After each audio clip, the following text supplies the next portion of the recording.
स्वर वेद कथा, जय स्वर वेद कथा। श्रवण मात्र से मिट जाती है बहु जन्मों की व्यथा।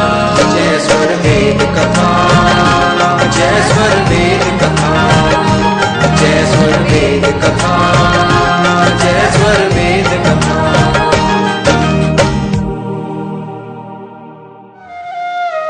ईश्वर को साकार और निराकार की सीमा में नहीं बांधा जा सकता। इन सबसे सर्वथा परे वह अलौकिक दिव्य सत्ता है जिसका अनुभव, जिसका ज्ञान, जिसका आनंद आत्मा उस विशेष उच्च आध्यात्मिक भूमि में प्राप्त करके तृप्त हो जाती है, आनंदमय हो जाती है, परमानंद का अनुभव करती है, समस्त दुखों से सर्वथा के लिए छूट जाती है, समस्त क्लेशों से सर्वथा उपरम हो जाती है।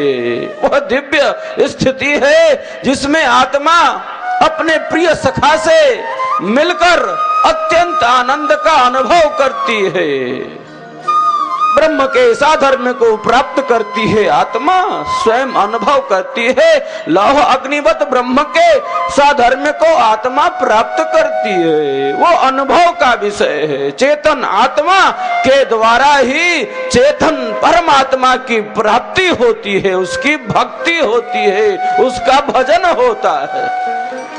जो कर्माध्यक्ष है, जो कर्मों का स्वामी है, जो फल प्रदाता है, तो जगन नियंता है। इस प्रकार का यह दिव्य संदेश हमें स्वर वेद में प्राप्त होता है, जिसमें अविद्या, अंधकार, मिथ्या ज्ञान ये सब नष्ट हो जाते हैं, ये सब नष्ट हो जाते हैं। अविद्या, अंधकार और मिथ्या ज्ञान का यह जो क्षेत्र है वह नष्ट हो जाता है। चलते हैं हम अब स्वर वेद में और तन्मय होकर स्वर वेद की दिव्य वाणियों का श्रवण करते हैं। पावन पुण्य तिथि का यह समापन समारोह है। स्वर वेद का व्यापक प्रचार प्रसार हो, इसके लिए सभी को संकल्पवान होना है। दोनों प्रतिज्ञ होकर स्वर वेद के प्रचार प्रसार में अपनी महती भूमिका को प्रदान करना है। पुण्यतिथि समारोह में हम सभी यहाँ एकत्रित हुए हैं, तो सद्गुरु की पुण्यतिथि तभी विशेष रूप से सफल कही जाएगी जब हम सद्गुरु की महान कृति स्वर वेद को जन जन तक पहुंचाने का संकल्प लेंगे। नहीं तो ये पुण्यतिथि तो भैया अधूरी रह जाने वाली है। हाँ, इसीलिए पांचों दिन हमने सद्गुरु की इस पावन पुण्यतिथि पर उनके सिद्धांत को, उनके ज्ञान को आत्मसात करने का प्रयत्न किया है। पांच का ये कितना बड़ा महत्व है, ये देखिए, ये पांच का कितना बड़ा प्रभाव है। विहंगम योग की साधना की 5 श्रेणियां हैं, 5 भूमियां हैं ना। विहंगम योग की साधना की शरीर में 5 कर्म की इंद्रियां हैं, शरीर में 5 ज्ञान की इंद्रियां हैं, 5 प्राण है, 5 उपप्राण है, 5 यम है, 5 नियम है, 5 भूत है, 5 ब्रह्मांडी शब्द है। इस प्रकार ये 5 का कितना अद्भुत संयोग है। विहंगम योग के हमारे 5 प्रमुख आश्रम भी हैं, पंचम भूमि है जो श्रेष्ठ भूमि है। स्वर वेद में 5 मंडल भी हैं। उत्तरार्ध फिर ये कितना, ये पंच का संयोग हुआ, और ये संयोग इसीलिए किया गया है कि स्वर वेद जो सद्गुरु देव की महान कृति है, दिव्य कृति है, पवित्र कृति है, मानवता के कल्याण की कृति है, वो जन जन तक पहुंचे। हाँ, इसी संकल्प के साथ सबको यहां से विदा होना होगा। इसी संकल्प के साथ स्वरवेद के प्रचार में, स्वरवेद के प्रसार में हमारी क्या भूमिका है, आत्मनिरीक्षण की जरूरत है, स्वयं को देखने की जरूरत है। यही पुण्यतिथि मनाने का यह संकल्प होना चाहिए, तभी ये पुण्यतिथि संपूर्ण रूप से पुण्यतिथि होगी, जब हम सद्गुरु के कार्य को आगे ले जाने के लिए संकल्पवान होकर प्रयत्न और पुरुषार्थ से तनिक भी पीछे नहीं हटेंगे। इसी संकल्प के साथ हमें विहंगम योग के रथ को, प्रचार के रथ को आगे बढ़ाना। चलते हैं हम अब स्वर वेद में और तन्मय होकर सद्गुरु की दिव्य वाणियों का श्रवण कर लेते हैं।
संत गृहस्थ है कर गृही महवार, दूजा संत गृहस्थ है कर गृही महवार, अंतर हरि अनुराग है अंतर प्रेम हुलास, अंतर हरि अनुराग अंतर प्रेम उल्लास।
नीति व्यवहार ले पंच विषय संग संग नियमित हरि माया रहे जीवन सुभग सुमन नियमित हरि माया रहे जीवन सुभग सुमन। इन वाणियों में बड़ा अद्भुत प्रकाश प्राप्त होता है। एक बार विहंगम योग के प्रणेता अनंत श्री सद्गुरु सदाफल देव जी महाराज पूना गए थे। विहंगम योग के ज्ञान के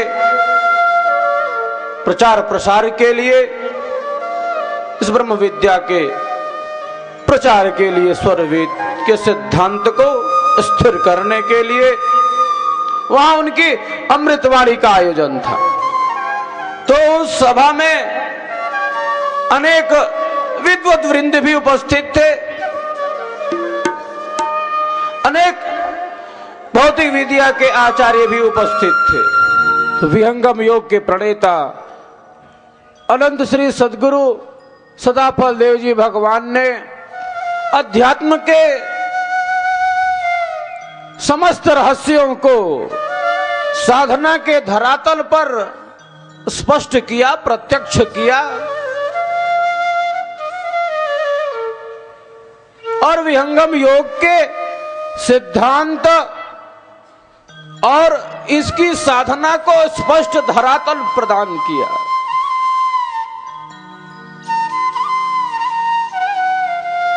मानवता सद्गुरु देव की ऋणी है, जिस महान सत्ता ने विहंगम योग की साधना के रूप में समस्त मानवों के कल्याण का आध्यात्मिक मार्ग प्रशस्त कर दिया है। सभी उस महान सत्ता के ऋणी है, इस ऋण से कोई ऋण नहीं हो सकता।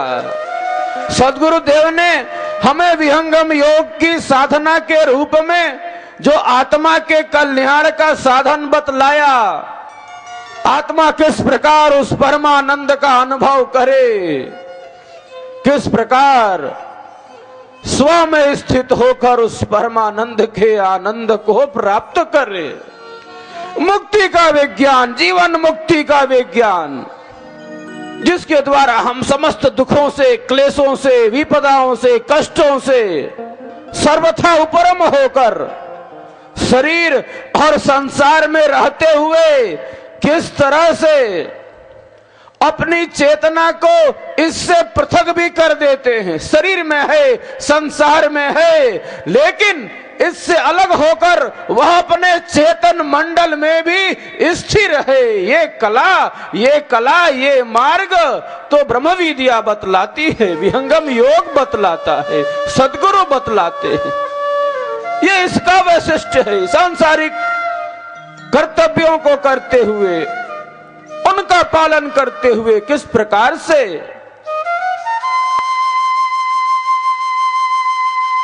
हम स्वयं का ज्ञान प्राप्त करें, स्वयं का बोध प्राप्त करें, आत्मा का ज्ञान प्राप्त करें, किस प्रकार हमारा स्वयं से परिचय हो और स्व में स्थित होकर उस परमानंद के आनंद को प्राप्त करें। ये ब्रह्म विद्या बतलाती है, ये विहंगम योग का प्रभाव है, ये विहंगम योग का प्रताप है। तो हम अभी चर्चा कर रहे थे कि विहंगम योग के प्रणेता एक बार पूना गए थे, वहां उनकी अमृतवाणी, दिव्यवाणी का आयोजन था। तो उस सभा में अनेक विद्वत वृंद भी उपस्थित थे, जो भौतिक विद्या के आचार्य होते हैं, जो पुस्तकीय विद्वान होते हैं, ऐसे अनेक व्यक्ति वहां उस सभा में उपस्थित थे। तो वो सब विहंगम योग के प्रणेता से कुछ प्रश्न करना चाहते थे। तो सद्गुरुदेव ने कहा कि मैं अपने आध्यात्मिक व्याख्यान के बाद सबके प्रश्नों का समुचित उत्तर दूंगा, क्योंकि जिज्ञासा है तो उसका समाधान तो आवश्यक है। अभी हमने ये विचार विमर्श किया था कि मानवीय जिज्ञासा कितना अद्भुत कार्य कर सकती है। मानव की जिज्ञासा अत्यंत बड़े से बड़े कार्य को संपादित कर सकती है। इसी से ये उपनिषदें बन गई हैं, जो हमारे देश की अमूल्य धरोहर है। विश्व के विचारक और विश्व के दार्शनिक जिसकी गाथा गाते, ये सब मानवीय जिज्ञासा का परिणाम है। तो जिज्ञासा तो आवश्यक है, कुछ जानने का प्रयत्न और पुरुषार्थ सदैव होना चाहिए। ज्ञानवर्धन का यह प्रयास प्रत्येक व्यक्ति के पास होना चाहिए। ये ज्ञान का अभाव ना हो, ज्ञान की अग्नि सदैव प्रदीप्त रहे, अविद्या अंधकार अभिमान छू न पाए। हाँ, इसका प्रयास सदैव निरंतर रहना चाहिए।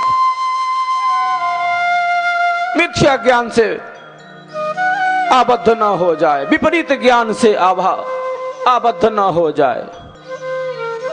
ज्ञान का अभाव अविद्या नहीं है, बल्कि मिथ्या ज्ञान, विपरीत ज्ञान, विपर्य ज्ञान, इसी को अविद्या कहते हैं। वस्तु कुछ है और उसे वो कुछ अन्य समझ रहा है। सद्गुरु सदाफल देव रचित स्वरवेद विहंगम योग का संपूर्ण दर्शन प्रस्तुत करता है, जिसका प्रैक्टिकल आप भी अपने घर परिवार में रहते हुए कर सकते हैं। 5 कोटियों की ये साधना शुरू होती है मन को स्थिर करने से, जिससे भूमि पर मन का प्रकाश प्रकट होता है और साधक अपार शांति का अनुभव करने लगता है। मात्र 10 मिनट सुबह शाम के अभ्यास से प्राप्त लाभ ने आज विश्व के वैज्ञानिकों को आश्चर्यचकित कर दिया है। दूसरी कोटि में विहंगम योग का साधक मन को अंतर्मुखी कर अंदर की त्रिवेणी में स्नान करता है, जहां उसे प्राप्त होता है ब्रह्मांड में व्याप्त एवं गुंजायमान ओम। जब ये ध्वनि स्वयं प्रकाशित हो जाती है तो चेतना ऊर्ध्वमुख होकर दशम द्वार पर पहुंचती है। यही ब्रह्मरंध्र या मोक्ष का द्वार है, जिसके खुले बिना जन्म जन्मांतर की दास्ता से मुक्ति संभव ही नहीं। विहंगम योग की तीसरी कोटि में सद्गुरु दया से बिना किसी कुंभक प्राणायाम के सहज में कुंडलिनी जागरण हो जाता है और दशम द्वार के खुलते ही अक्षर ब्रह्म का प्रकाश आत्मा को प्राप्त होने लगता है।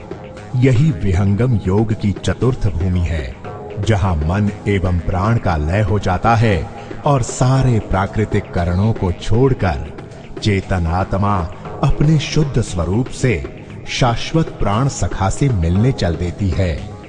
तब आती है पंचम भूमि, जहां रहता है बस आनंद रूपी अथाह समुद्र। उस कालातीत समंदर में जीव किलोले करता रहता है, इसीलिए विहंगम मार्ग को मीन मार्ग भी कहा जाता है। आप भी बिना किसी शर्त, फीस अथवा बंधन के इस आध्यात्मिक क्रांति का लाभ उठा सकते हैं। संपर्क करें महर्षि सदाफल देव आश्रम, छतनाग रोड, झूसी, प्रयाग, इलाहाबाद, उत्तर प्रदेश 211019। संपर्क सूत्र 0995611877, 0532 256 7204, 0532 209 0448।